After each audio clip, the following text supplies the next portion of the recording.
Okay, so we got Choujin X chapter 26 part 2 sooner than I expected, just 3 days after the first part, but the rules still apply. If you've made it to this video, I will assume that you've already read the chapter, so there'll be no recap. This is strictly a video of my thoughts and takeaways from the latest experience of Choujin X. Beginning with the Momoma Fan Service. Now let me get real close to the mic. 3D printer. And don't judge me, because they've been teasing that body for a minute, bruh. Believe me, I got the scans. Sui Ishida even let her take a little splash in the ocean before drawing her. So shouts out to the legend. Next, the world building. In a way, it is both the reader and the characters who receive training, as there is a simultaneous education of the world map for both us and the cast. And what I appreciate about this is that we continue the run of the manga's multi-layered chapters. There hasn't been a single chapter that is one-dimensional. Even in fighting chapters, we receive backstory and lore, not to mention the phenomenal artwork and element of mystery. Chapter 26 part 2 could have easily been the stereotypical training montage, but it wasn't. We continued the world building, and although there's an irregular schedule, Sui Ishida's dedication to this universe is what made me want to start covering this series. Now with Sato, the man definitely has a charm to him, and what I think makes him so attractive as a character is that I can't definitively put a finger on where his morals lie. Like I stated in my last video, I'm sure he isn't a villain, but at the same time, I'm not sure how far he is willing to go for what he believes is just.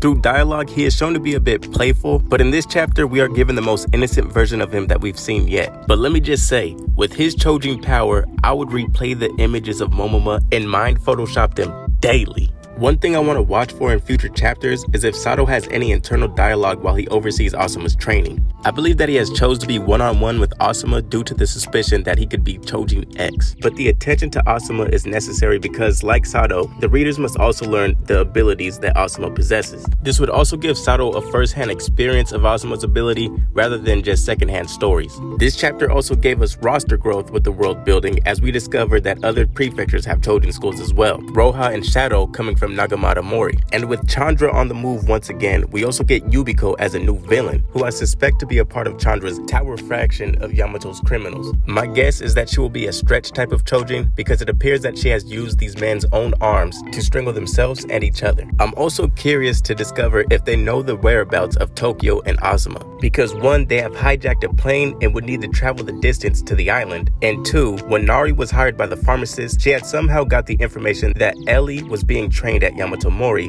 which leads me to believe that there was an information leak, or that the pharmacist really has eyes and friends everywhere. Now that Chandra has been hired by the pharmacist, it is likely that he is now given information that would help in locating Asuma and Tokyo. And that is all I have for this chapter of Choujin X. Thank you once again for watching. Take care. Peace.